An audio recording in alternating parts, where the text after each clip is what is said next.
Thank you for joining us today. My name is Casey, and I am the current president of Alpha Phi Sigma. Welcome to the School of Public Affairs Activism in Action event.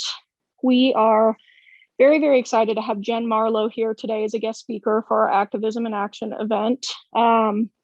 Just a little background for you guys. Jen is an author, filmmaker, and activist for international human rights. She's involved in a number of pursuits of justice for vulnerable people and groups worldwide. In the US, Jen has worked with Troy Davis and his family prior to what was very likely his wrongful execution in 2011. And she did later publish the family story in her book, I Am Troy Davis. Today, Jen will be talking about her experience with Troy Davis and his family, as well as the death penalty more generally, as it's connected to other forms of state violence. She will also be discussing a play that she wrote.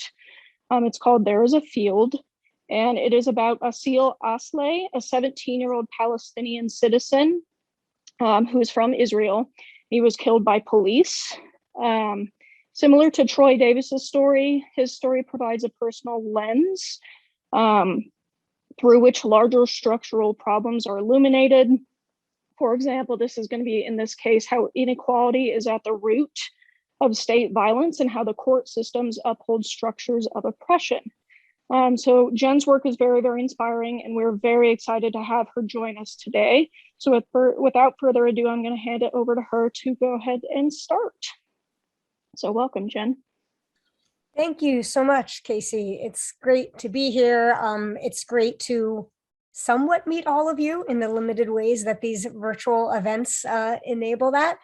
It was actually really amazing timing when Professor Sheila Huss reached out to me to see if I might be available to speak, as it turns out that this date is exactly 1 week after the day that marked 10 years since Troy Davis was wrongfully executed. And I actually just want to comment a little bit on the way that's often framed. People often talk about, Troy being wrongfully executed. Troy was certainly and definitely wrongfully executed. And I would say that whether or not Troy was innocent, and I believe that Troy was innocent and was innocent of the murder of the police officer for which he was convicted. But I would say that Troy's execution was 100% certainly a wrongful execution, because all executions are wrongful executions. We as a government should never be killing any of our citizens or any other citizens. We'll have a chance to maybe unpack that statement a little bit more. I didn't have these viewpoints about the death penalty before I met Troy and got to know his case. I mean, I was against the death penalty in kind of a vague way. I thought it was brutal and inhumane, but I did a lot of work at that point in my life. I'd been doing a lot of work in Palestine. I'd been doing a lot of work in Sudan. I'd been doing a great deal of work, human rights work, looking at how US taxpayer dollars were often funding human rights violations abroad. But I hadn't done a great deal of looking into the human rights crisis that was happening right in this country. And in 2007, I was watching a news program called Democracy Now! And I saw this incredible woman speaking on the program, and she was talking, her name was Martina. She was talking about her brother, Troy Davis. And Troy at that point had just survived his first execution date. He had survived it by 36 hours before the scheduled execution time. And Martina was talking about this near miss and talking about her brother. She was also speaking about her own diagnosis with cancer, how she had been diagnosed. At that point, she had been diagnosed 6 years prior, in 2001. When Martina was diagnosed, she was told she had 6 months to live. This was now 6 years later. And she was talking about how she was fighting like hell to live so that she could free her brother from death row and she could raise her son, who had been 6 years old at the time of his mother's diagnosis. And I was really struck by this woman who was just clearly a force of nature. And I decided I wanted to find out more about this brother whose innocence she was so bent upon proving. And I began to do research, and like so many other things, and there was not at that point information about Troy's case in the mainstream media, but it was out there. If I was the one digging and I was the one looking for it, I could find it. And I found a report that Amnesty International had put out about his case, called "Where is the Justice for Me?" And I began to read into all of these details of his case. The fact that the conviction against Troy had been based on eyewitness testimony, and that 7 out of the 9 eyewitnesses later recanted their testimony, many of them citing police coercion for the reasons why they had given false testimony, and police intimidation. And I began to, and that there was no physical evidence linking Troy to the murder. I began to put together the pieces of a case that, to me, seems pretty clearly to be a travesty of justice. And not having really been involved in the US, what I now call the US criminal punishment system, I try to avoid saying criminal justice because I don't want to give the illusion that there's anything just about it. So I try to more accurately call it the criminal punishment system. This was my first encounter really with looking deeply into the criminal punishment system, which at that time I thought, largely thought worked mainly as it was intended to, but that there were certain cases that fell through the cracks, or for whatever combination of reasons were these glaring injustices in a system that otherwise largely functioned as it was intended. And the more I began to look into Troy's case and realized that Troy's case was not some exception to how things usually worked, but that Troy's case was emblematic of how the system usually worked. And at that point, I really began to shift my notions of the system and began to think, okay, this system is really broken. If Troy's case is actually exemplifies the system, and there's dozens of Troys that came before him and Troys that came after him, then really the system itself must be deeply broken. And I continue to get more and more involved in looking at the system and seeing how Troy's case represented the death penalty, but how the death penalty in and of itself was part and parcel of an entire system of state violence. And that the death penalty was connected to, first of all, was the sharp edge of other forms of violence within the criminal punishment system, like mass incarceration and an epidemic of wrongful convictions. But then, as I began to get more and more, gain more and more understanding about how state violence operated in this country, I began to see that the same system that murdered Troy, because eventually I came to Troy's case in 2007, but like I was saying, he was eventually executed, and that was in 2011. And I'm going to just real quickly share a photo of Troy. This is Troy with with Martina's son, the one who I was telling you was 6 years old at the time of her mother's diagnosis. And he was about 2 years old here visiting his uncle Troy in prison. And Dejan had just turned 17 by the time the state of Georgia was successfully able to murder Troy after 3 previous attempts on their 4th attempt. And so then through this lens of Troy's case, that took me to understanding other aspects of the criminal punishment system, which began to bring me to understanding other aspects of state violence. So I began to understand that the same state violence, the police violence that murdered Michael Brown, and Eric Garner and Tamir Rice, and more recently George Floyd, and so many others. Those are just the names that became national hashtags. But that same system was part and parcel of the same system that murdered Troy. So I began to really understand all of these systems as functioning inside each other. And as that understanding grew, I began to come back to my first analysis, because my initial analysis was that, I had gotten to this point where I thought the system was broken. But before that, I had believed, no, the system's not broken. It actually is operating the way it was intended. And I came back to that position, that the system was operating as intended. It wasn't broken. The criminal punishment system, I do not believe is broken. I believe, once again, that it's operating as it was intended, and this is how it was intended to operate. It was never, the criminal punishment system was never intended to protect Troy and Troy's family. It was never intended to ensure that there be justice for Michael Brown and his family, and Tamir Rice and his family, and Breonna Taylor and her family. And the fact that there was a conviction in the case of George Floyd, that actually is what is exceptional. That is actually the exception, not the norm. And that a criminal punishment system that's upholding structures of white supremacy, structures of state violence that are privileging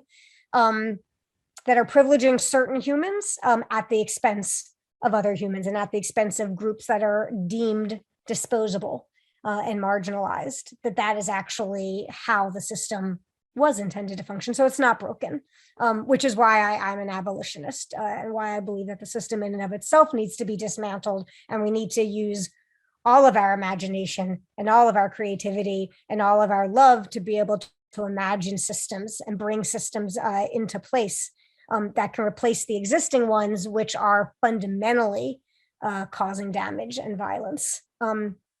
And that's actually connected to, 1 week ago tonight, I was moderating or hosting a commemoration event that was marking 10 years since the execution of Troy, and looking at Troy's legacy, looking at the different ways in which Troy and his sister Martina, who outlived her cancer prognosis by 10 years, but ultimately died of breast cancer just 2 months after Troy was executed.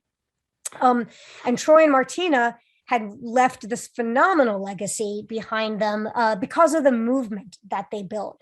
The movement that they built, that was not only a movement to try to save Troy, although of course that was our primary focus, but it was a movement to reveal the injustices of the system that landed Troy on death row to begin with. And it was a movement to ensure that there be no other family in the future who lived through the same pain that the Davis family lived through. And so we had a commemoration to really look back at Troy's legacy and the impact of his life and of the movement that he and Martina had built 10 years after the state murdered him. And after that event, I received an email from a friend of Troy's who I had met on a number of occasions, a woman named TK. And TK wrote me reminding me that Troy had asked all of us to keep fighting to clear his name. And she wanted to know if what I thought, was there any way that what could we still do, or could we still do something to clear Troy's name? And I was so grateful for TK's email. First of all, I was so grateful that she was centering and holding up for us all to remember Troy's wishes for us and for his friends and for his family. And I was also grateful that she was bringing up this question again of clearing Troy's name. And that question that TK asked about clearing Troy's name prompted a deeper question inside me, which is one that I've grappled with over and over in the context of the work that I do, and in the context of the relationships that I hold with so many families who have been impacted by state violence. And this question of what do you do? How do you thread the needle when the systems that we're told we're supposed to turn to seek justice, when those are actually the systems that have perpetrated the violence, that have perpetrated the harm on our loved ones, on our friends, or on ourselves? How are we supposed to seek justice if justice means going to those same systems who abused us in the first place?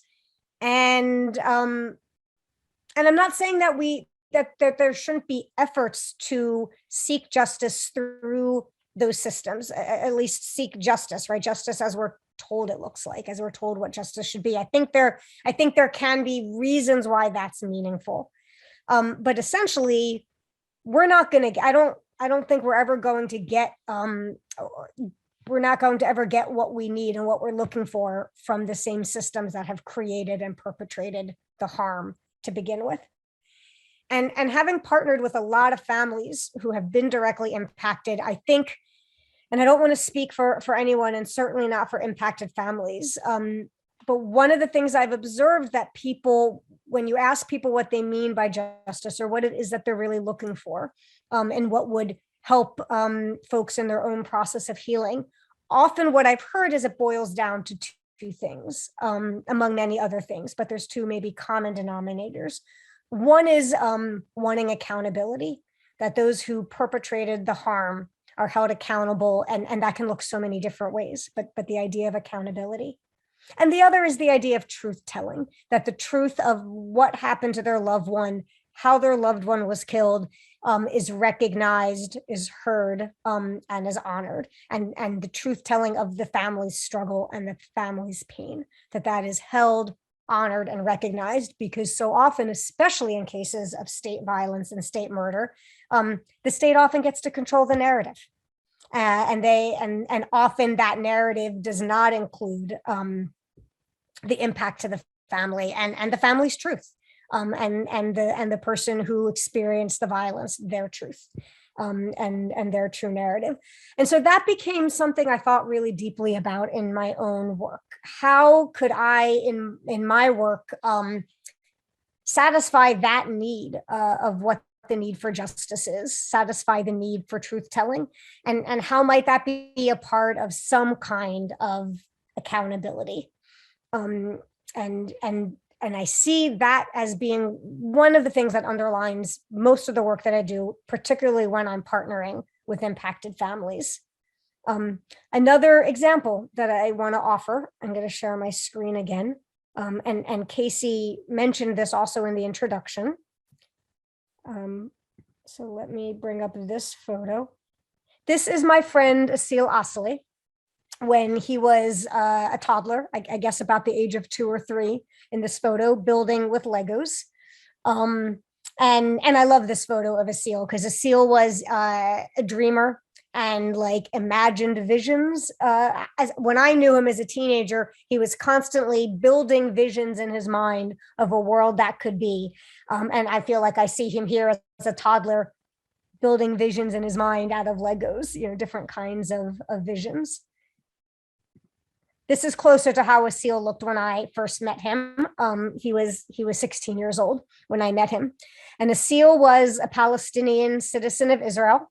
I met him in the summer of 1999 at a peace camp where he was a star participant. He was one of the leading participants that was guiding the younger Israeli and Palestinian campers that came together at this peace camp for dialogue-based coexistence. It was called reconciliation and peace building. And I if we get the chance to get into this later on in the conversation, maybe as we're talking, this would be great. I'm not going to get too into this now. I'll just mention it that I have a lot of critiques of that kind of work now. The program that I used to work for, which is how I knew Asil, which brought these Israeli and Palestinian youth together. I actually have some pretty deep critiques of that work now. So I just want to mention that, and we can get into that later if folks are interested. And so I spent the summer of 1999 with Asil as his counselor. He was one of my campers at this peace camp. And I spent the next summer with him. I was living in Jerusalem that summer and spent the summer with him in Palestine, and got even closer to him, more connected with him. And so it was really with shock that I picked up the phone on the morning of October 2nd, 2000 to find the person who had been my supervisor at the Peace Center in Jerusalem, letting me know that Asil was dead, and that Asil had been killed that morning by an Israeli police officer. And at that time, we didn't really know any of the details yet. It was only in the days that emerged that we learned that there had been demonstrations in Asil's village and in villages all over Palestine and all over Israel. It was the start of what became known as the Second Intifada, which loosely translated means uprising, the second Palestinian uprising against Israeli occupation.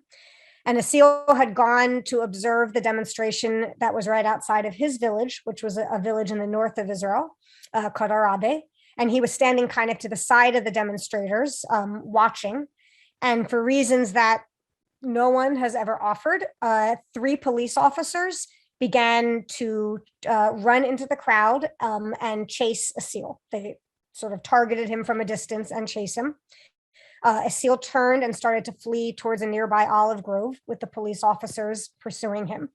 And some of the details here that we know from eyewitnesses, including a SEAL's parents, because they went to the demonstration. They learned from a SEAL sister, younger sister, that a SEAL had gone with his friend to the demonstration. They were very concerned.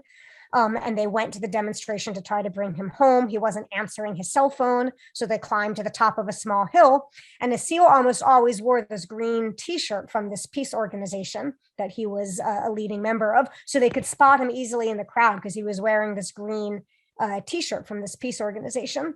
And so they saw the police officers chase him into the olive grove. One of them caught up with him, hit him on the back with his rifle, but they saw their son, 17 years old, stumble and fall face down on the ground. They couldn't see further at that point because the olive trees were blocking their view, but they heard the gunshot and they saw the police officers walk out of the olive grove and say to the crowd of demonstrators that have gathered, "You can come and get him now." And when his body was eventually able to be brought to the hospital, which was delayed because of checkpoints and closures, and the ambulance was prevented from coming to take him, but when he was finally taken to the hospital and pronounced dead very soon thereafter, the doctor who did a preliminary autopsy said that the bullet wound looked as if he had been shot point blank in the back of his neck. So again, one of the first things that I found myself thinking about after the initial shock and wore off of learning about this brutal murder of my young friend was how might I be a part of making sure that a SEAL's life and legacy has impact and reaches more people, and how might that meet or address any of the needs that the Osley family might have for that truth to be told, because the Israeli government certainly wasn't putting forth the truth in their narrative. And so was there a way that I could support that happening? And I began partnering with the SEAL's family, most particularly a SEAL's older sister, Nardine, who became one of my closest friends, on writing a documentary play, which became the play that was called There Is a Field, that we eventually ended up doing a university tour of, and there was many renditions, and There Is a Field. And so for a while, what I sometimes thought of as like alternative forms of justice was really a central way I did my work. The belief that offering these stories so that they are part of the public discourse, that they are challenging these official state narratives, and providing the actual narratives, the family's narratives, was an alternative form of justice. And it wasn't until several years later that I began to think and I began to consider a few questions. One question that I began to consider is, could these stories from impacted family members do something more than provide this alternative form of justice in this kind of narrowly, pretty limited definition of that word? But could they be part of larger struggles for justice, but as part of liberation struggles, as part of struggles for what I would say true justice, right? Not justice in this narrowly defined term, but liberation, equity, people being able to live lives of dignity. And I began to explore the question of who should be telling these stories, and in what ways does it crack open some of our more limited definitions of a lot of these issues, which we often silo, right? We have Palestine's in this silo, the death penalty is in this silo, police violence is in this silo. We often put these issues in separated silos, but are there ways to for these stories to enhance struggles for liberation, and are there ways for these stories to connect these struggles for liberation in ways that feel authentic and that feel real? And I think one of the times I started really asking myself that question in a deep way was when we were doing the tour of There Is a Field. And one of the, it was a university tour. And one of the first universities that we went to was a historically Black university in Maryland called Bowie State University. And at this HBCU, it was a small audience. I think maybe only 30 people came to see the play that night. But the discussion that we had, the talk back we had with the audience afterwards, like blew my mind away, because it was not surprising to me that themes in the play about a seal, themes in There Is a Field would resonate, right? The themes of police violence, of structural racism and inequality, of impunity, because the police officer in a SEAL's case, there was never any accountability. There was complete impunity. So I wasn't surprised that there would be resonance on that level. But what I was surprised about was that the audience in watching the play resonated not just thematically, but they were identifying dozens of moments in the play that felt familiar to them from their own lived experience, that they felt so connected deeply to the family, to these individual struggles that these family members were going through in their quest to try to find justice for their loved one, and in their quest to try to carry on the legacy of their loved one. And I began to think to myself, how can we go deeper with that connection? And I want to show you, we're going to watch 2 video clips now. And one is a video clip of what There Is a Field, the project that turned into. And the other video clip is a project that we're currently working on with I Am Troy Davis. And in both of those video clips, and this is going to be the part where I start to ask you questions, and I would love to get your participation. I tried through the work that I'm doing with these projects to begin to explore those questions that I was laying out before about how might these stories support movements for liberation, and how might these stories connect movements for liberation. So the first clip we're going to watch it's just like a 1-minute trailer, maybe 1 minute and 20 seconds, something like that. And it's the trailer for what became the documentary film version of There Is a Field. So we're going to watch that first, and then I'll set up the next one. This is about freedom. This is about struggles that touch every part of our lives. We really, truly feel sometimes that we're alone in our struggles.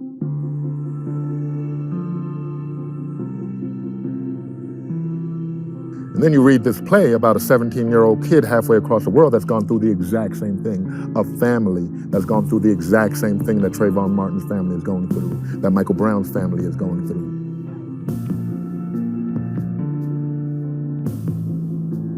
He was chased, beaten, and executed at close range in his men. It wasn't just a play.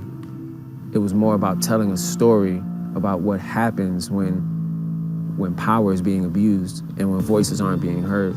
The young man was shot before your eyes. You can't possibly define where that gunfire came from? I really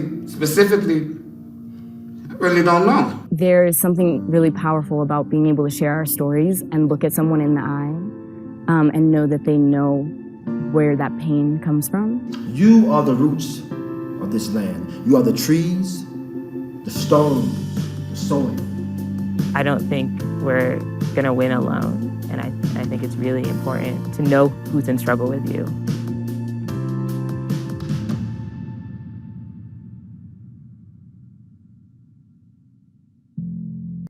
So that is a trailer for what has become the documentary film version of There Is a Field. So keep that in your mind for a moment. And now what we're going to watch is a 4-minute excerpt of a film that's actually still in development. You're almost the first people to watch this. It's just the first 4 minutes of the way we are now working on telling Troy's story. So it is the I Am Troy Davis documentary film, first 4 minutes of a work in progress. Crisis with food, water, fuel, and medical supplies running out as forces loyal to toppled leader Muammar Gaddafi attempt to hold off interim government troops, but stop short early Monday as rebels began to fire on the town. Thousands of people packed the Jonesville Baptist Church in Savannah, Georgia, Saturday for the funeral of Troy Anthony Davis. The state of Georgia executed Davis last month for the murder of a police officer, despite widespread doubt about his guilt. 7 of the 9 witnesses who originally testified against Davis later recanted or changed their testimony. Speakers at Saturday's funeral included Benjamin Jealous, president of the NAACP. Troy's last words that night where he told us to keep on fighting. Keep on fighting till his name is finally cleared and Georgia admits what Georgia has done.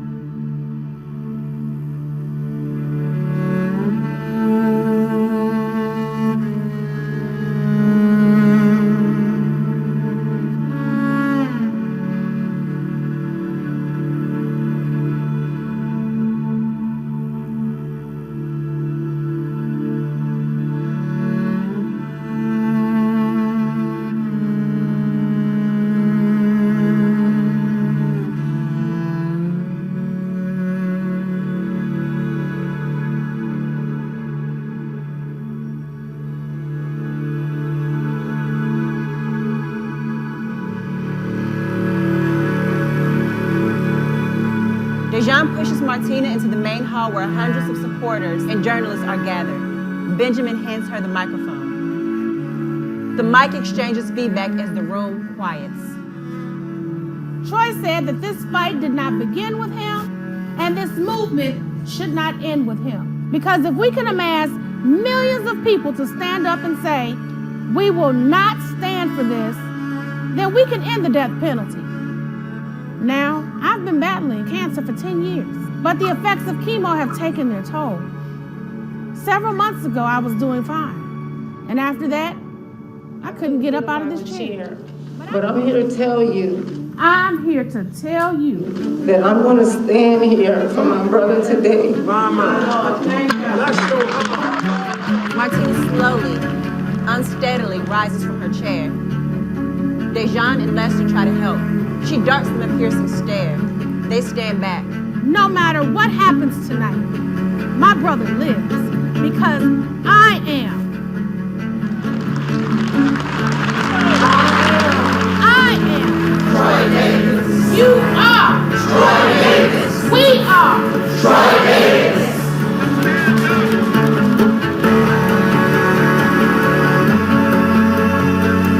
We're hearing some kind of cheer. The crowd begins to swell with noise, laughs, hugs, and tears. Something is happening. It's gone up.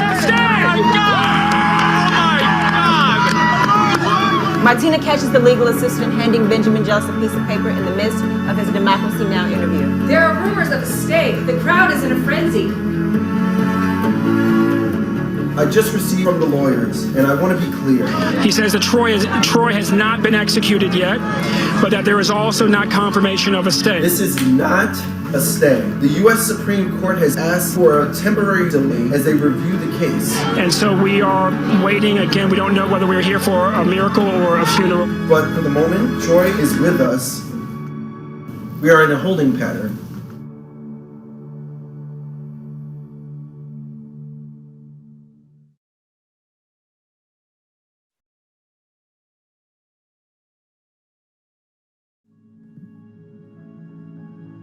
Yeah, we can, oh, there's one.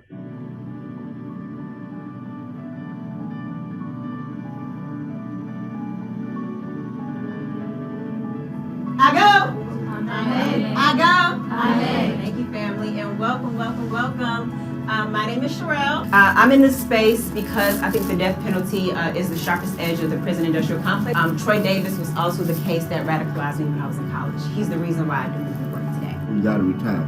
You don't retire from social justice activities. As long as there's injustice, we got a fight to go on. It just goes to show just how important that we must stay in this battle to bring about real systemic change. I'm here to give my all, and I'm sure everyone else here is, and let's do it.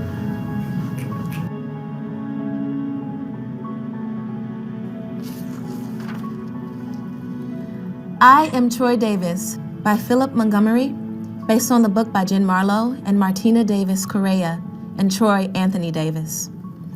Act 1, Scene 1, September 21st, 2011, 11:08 p.m. So as you could see from the trailer of There Is a Field and that short excerpt, about 5 minutes from I'm Troy Davis, I could, in both of those cases, right, I could have hired actors to tell those stories and filmed it in a more conventional film, right? In both of those cases, however, I chose not to do that. With There Is a Field, it was activists and organizers in the movement for Black Lives who were telling the story of Asil and this Palestinian family. And in the case of I'm Troy Davis, it was folks most impacted by the criminal justice, criminal punishment system. So that included death row exonerees telling Troy's story. It included siblings of people who were currently on death row. It included people who had lost relatives to other acts of police violence, state violence, and racial violence. So for example, Troy was played in that performance by Cephas Johnson, who is the uncle of Oscar Grant. Oscar Grant is the young man who was murdered on New Year's Day by Bay Area Rapid Transit Police. And I believe it was 2012 or 2008, I'm sorry, that Oscar Grant was murdered. Martina was played by the cousin of Emmett Till. Emmett Till was the 14-year-old child who was lynched in Mississippi in 1955, which many people say that incident was what sparked the civil rights movement of that era, the murder of Emmett Till. Troy's mother, Virginia Davis, was played by Gwen Carr, who is the mother of Eric Garner, who was killed in a chokehold by Staten Island police in 2014, saying 11 times, "I can't breathe." So those were some of the folks, the collection of folks who were telling Troy's story. So what I want to ask all of you, and I'm really hoping that we can utilize chat, and that you can really, I'm really interested to hear some of your thoughts and reflections on this. How was it for you as a person witnessing those stories? What impact did it have on you to have those storytellers tell the story? And you can choose either example or you can choose both examples. But how did it impact you as the witness to those stories? How did the choice of storytellers impact you? And as you're typing away, hopefully in your chat boxes, giving me some of your reflections.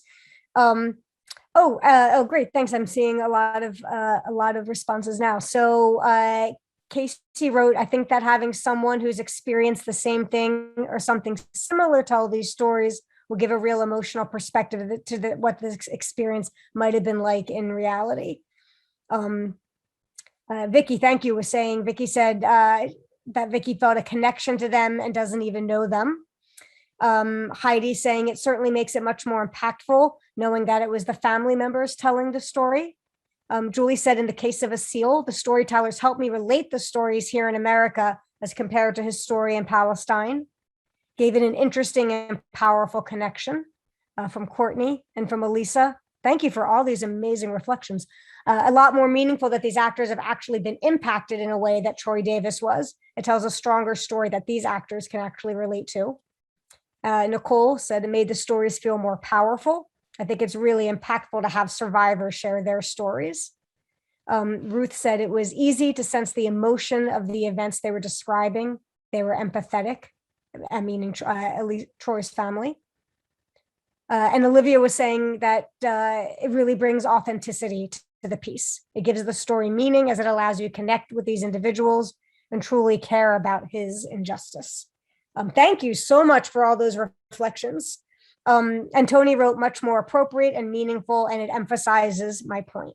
So first of all, so appreciate hearing that, all of these reflections, because it gives me validation that the road we're going down with these projects has resonance for you. Like what Courtney said, driving home, I am Troy Davis, because they can empathize so deeply.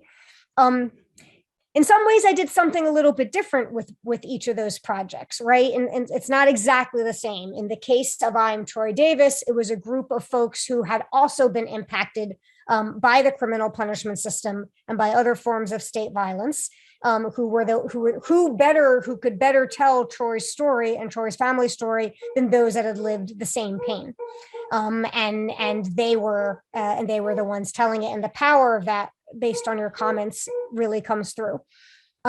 With the SEAL story, with There Is a Field, on the surface, it looks like I did something quite different, right? That it was a group of activists and organizers in the movement for Black lives, struggling for Black justice and Black liberation, telling the story of what on the surface is this totally different situation happening in Palestine. Of course, the point being, though, that the deeper you get into a SEAL story, that those similarities actually and those parallels are actually very present and very poignant, and that those parallels are lifted up by virtue of the fact of who the actors are portraying it. You can't watch that story of this Palestinian family being performed by Black activists and artists in the US without those connections becoming lifted up, and the ways in which these structural injustices are connected. And similar with that was one of our goals with Troy's story, was not just the very clear immediate parallel between death row survivors and people who currently have family members and loved ones on death row being the ones to tell Troy's story, but in the fact that we were including people who lost loved ones to police violence, and the fact that we were including people who lost loved ones to racial violence. That was also making a point that the death penalty is not a silo alone.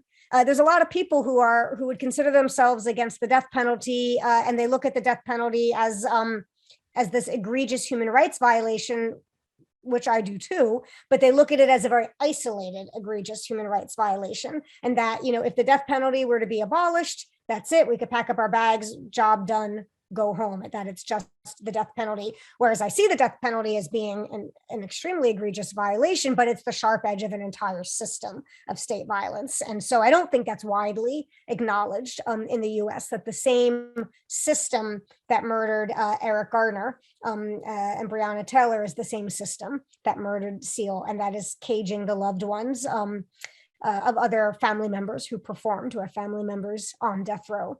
So trying to in both of those cases, lift up the parallels that exist, but also challenge these dominant narratives of, but these are totally different situations, and actually say, no, there are connections here. These stories are connected, and the people telling those stories are connected to those stories in ways, some are visible and some are not, but very profound ways. So one thing I also want to ask folks to reflect on, and then I see that Sheila, I'm going to read what Sheila's question is as you are hopefully utilizing the chat box once again.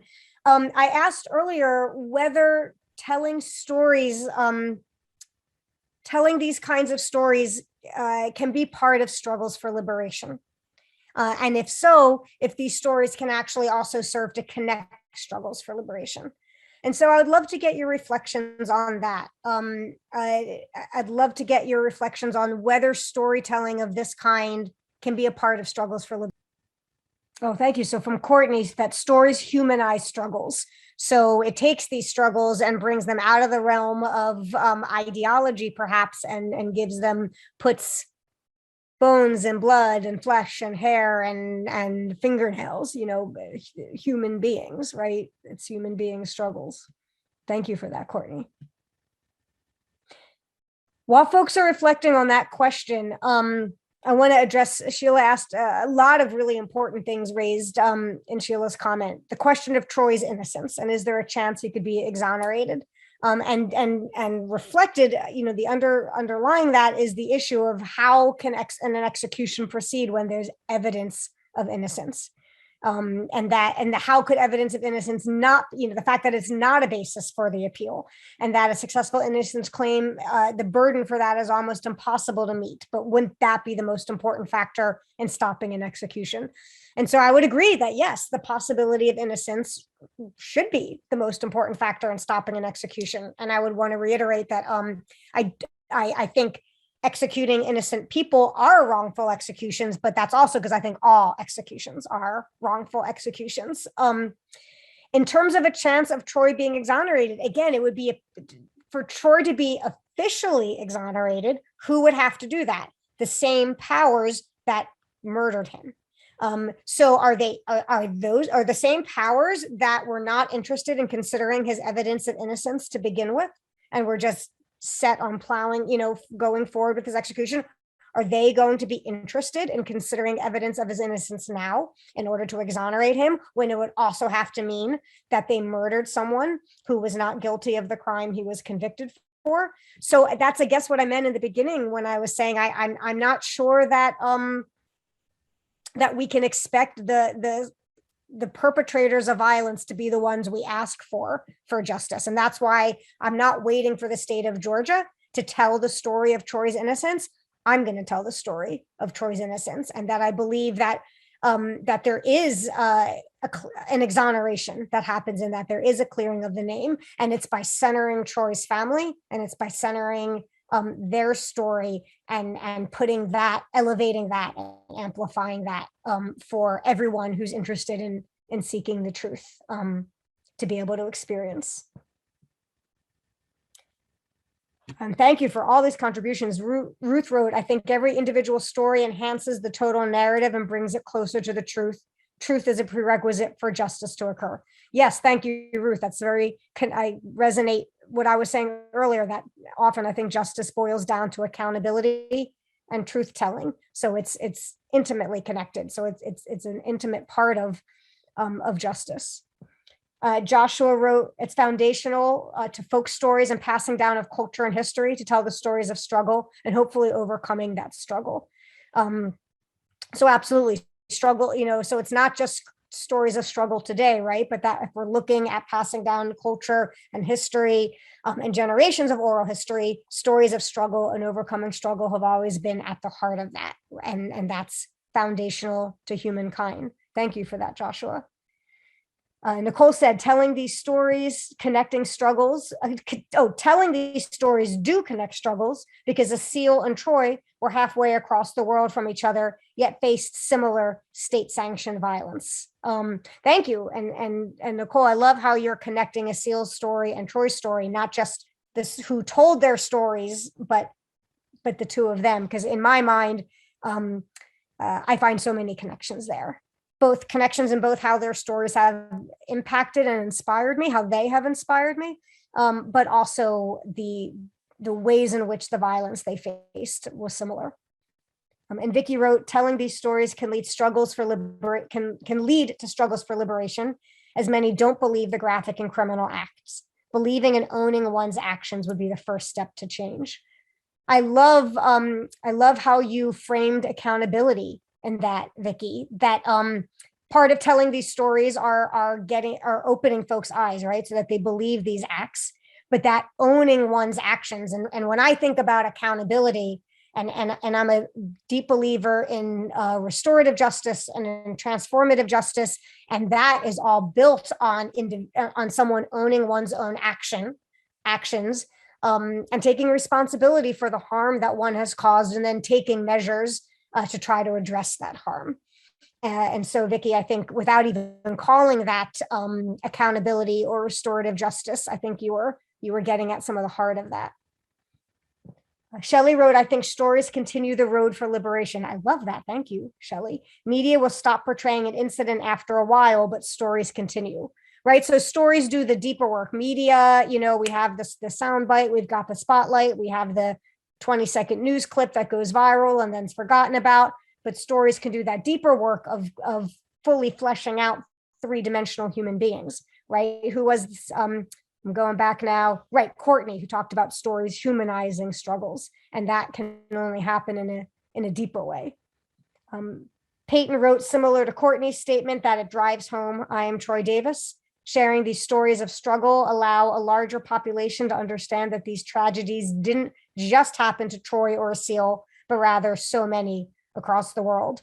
I got chills when Martina chanted, I am Troy Davis. You were Troy Davis. We are Troy Davis. Telling these stories creates much more meaningful movements. Peyton, thank you so much for that. And I hope that that's true, right? That an individual story, one person's story is a window, and by telling that story as intimately as possible, it's opening a window into much larger stories and many more examples of those injustices and creating and hopefully, if our movements, I want to open it up to questions in a moment, so I'm going to sort of wrap it up by saying I believe that movements are most successful when they're powered by love. And that's why the impacted family members, I think, are the ones we need to follow in our movement, and which is why I will follow the Davis family to the ends of the earth, and I will follow Aseel's family to the ends of the earth. Martina's struggle for her brother and her struggle to bring down the death penalty and her struggle to end all forms of violence and oppression were born out of her unsquelchable love for her brother. And that there's no better way, I think, to express that love, to experience that love, and to grow that love than through amplifying those stories in the most deeply human ways possible. And so in my mind, that is one very concrete way that telling these stories is a part of these movements for liberation, and that true justice, not the kind of justice that we're told we get by buying into the criminal punishment system, but that true justice, which involves truth telling and involves true accountability in some of the ways that Vicki started outlining for us, that all that are necessary prerequisites to true liberation. So I will wrap up there, and I will pause in order to have any questions or comments. And while folks are writing questions and comments, I'm going to drop a link and give me 1 second to just grab it here. This is a link for a survey. This is extremely helpful for me. Just a little feedback form right here. There's the link. The feedback form both has opportunities for you to give me your email address if you want to stay in touch and get updates about this work and other work that we do. My org is called Donkey Saddle Projects, and we work in that intersection of storytelling and art and movement building and activism. And then for questions, if folks, like Casey said, we can use the Q&A section or also the chat if folks find it easier to use the chat. But I'll start. Let me see. Georgina wrote, do I believe that the death penalty will be completely abolished one day? Thank you for that question, Georgina. I do. And I actually think it's not going to be a day too far in that future. I do believe that the death penalty will be abolished. And what I hope is that the death penalty will just be the start of what's abolished, and that just as the death penalty is the sharp edge of the system of violence, I hope that abolishing the death penalty will be the tip of the iceberg of dismantling an entire system of violence and injustice. And again, but in order to dismantle something, right, we have to have a vision of what comes next. And so that's where I also think that art and storytelling is important. I think we have to collectively nurture our radical imaginations to find different ways forward. Oh, thank you, Stacy. Stacy wrote that my work reminds me a lot of Brian Stevenson's stories from Just Mercy. Brian Stevenson is an amazing human. So any comparison to Brian is one that I feel very humble about, but thank you. So difficult to hear and read about, but so important. Thank you so much, Stacy. I appreciate that. Any other questions, comments, reflections? And once again, I'll just drop the link again. I would love for folks to fill this out before you leave, because I love to hear your thoughts and feedback. And also, I would love the opportunity to stay. Well, if we have a moment, what I'd love to actually close out on, I was not anticipating doing this. And I hope that my screen sharing is going to be strong enough to do it, because I didn't send this video in advance. But just yesterday, I learned that a hero of mine passed away, an amazing freedom fighter, a woman named Aza Qasim, who is from Gaza, and was very, very involved in the Palestinian liberation struggle up until the end of her life, which was yesterday from COVID. And I've been pretty gutted about Aza's death and how much more potential she had to impact people. And I'd love to give her the opportunity to impact you. And I know we're right at the hour mark. And so if folks need to leave, that's fine. But if you have, it's about 4 minutes, is a video that I made about Aza. I made this several years ago as part of a series that I called Remembering the Gaza War. And it was when Aza took me to the site of her home, which had been destroyed in the 2014 assault on Gaza. And some of the reflections that she talks about the struggle for justice, about liberation, about endurance and resilience are some of the statements that inspire me in my life and in my work. So I'd love to share that with you. And I hope, thank you, Tony. And I hope that my internet will be strong enough. While we're watching the video, I'll also put the YouTube link in the chat. So if it stutters now, you'll have the chance to look at it at YouTube.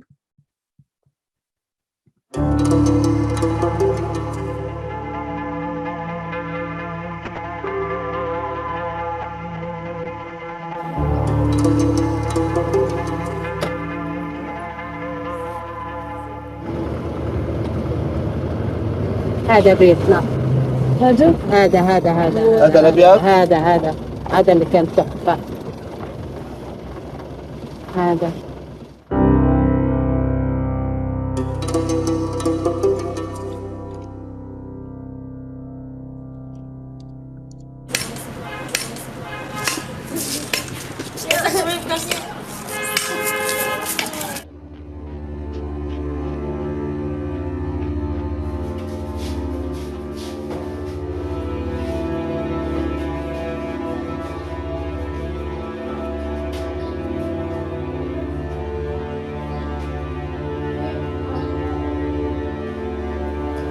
هذا الحمام كان فوق. هذا حمام الطابق الثالث. كيف نزل؟ أنا ما كنت بدي أجي هون. يعني هذا ثالث بيت للبيت هذا بيهدموا الاحتلال. ثالث مرة من 2005 لهلا، هاي ثالث مرة. هذا غرفة المكتب.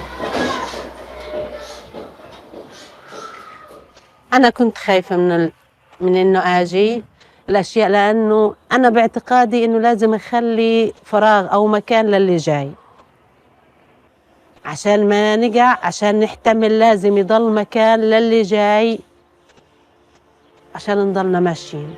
كيف برضه كفارنا؟ كل المنطقة كفارنا، هذا كفارنا. هيك فكرت، بس هلا يعني خلص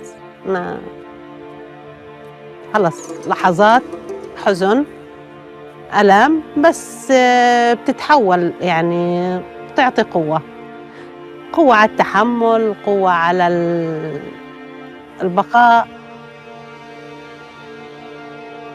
احنا اللي رح نضل لنا مكان، بس احنا لازم نحافظ على إنسانيتنا حتى لو كانوا هم معنا مش إنسانيين.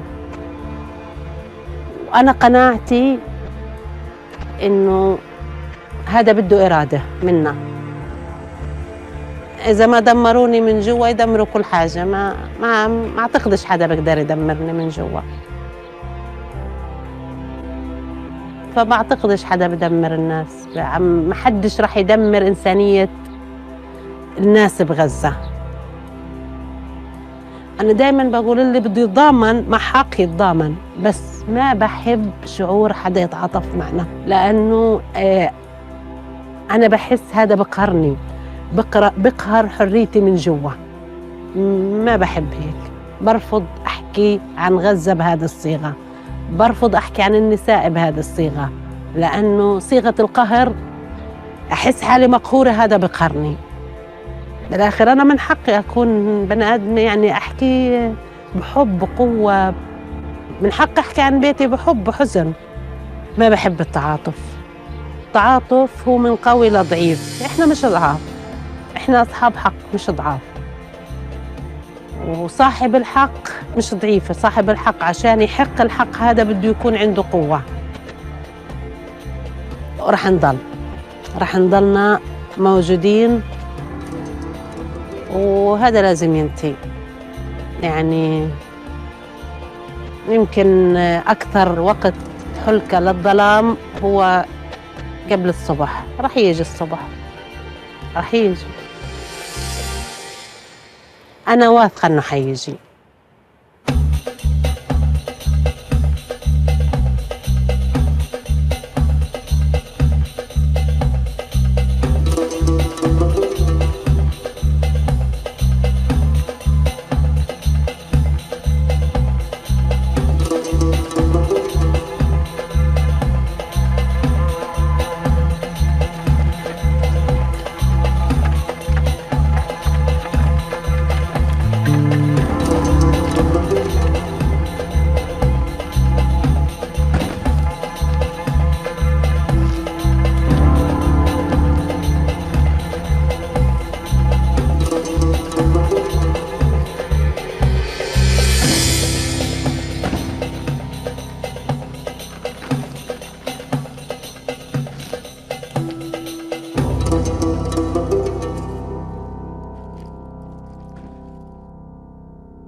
thank everyone for coming, for watching, for listening, especially for participating and sharing your thoughts and reflections. And I think, and for those who did fill out the form at the end, that's great. Thank you so much for that. And I think Casey wanted to say a few words to close us out. Yeah, absolutely. I just wanted to say on behalf of the School of Public Affairs and just obviously the school in general and everybody here, hopefully I'm not too outspoken in saying this, but truly we wanted to thank you for being here today. This has been a very, very educational and really, really cool experience to just listen to some of what you've done and what you've had to say. I think that your work has been truly pivotal and inspirational, and hopefully changing and actually repairing what will hopefully eventually be an actual criminal justice system again someday. So again, thank you for your time today. And just for anybody else who is on the chat still or the meeting, if you guys have questions that weren't answered or anything like that, please go ahead and just email them to me. And I will make sure they get to Jen so that she can answer and follow up on them. And anyone who wants to have any other kind of engagement, just feel free to go through me and I can definitely reach out. So, but thank you again for your time today, Jen. This has been truly, truly great. Thank you, Casey. And y'all probably learned this about me. I love interacting. I love the chance to have conversations. For me, like being virtual is like so frustrating because like I want to see you guys and talk to you and be in a room with you. So please take Casey up on that if you wanted just to be in touch or had questions. You know, I'd be so delighted for this just to be the start of a deeper engagement. So thank you. Awesome. Yeah, Thanks absolutely. for comments.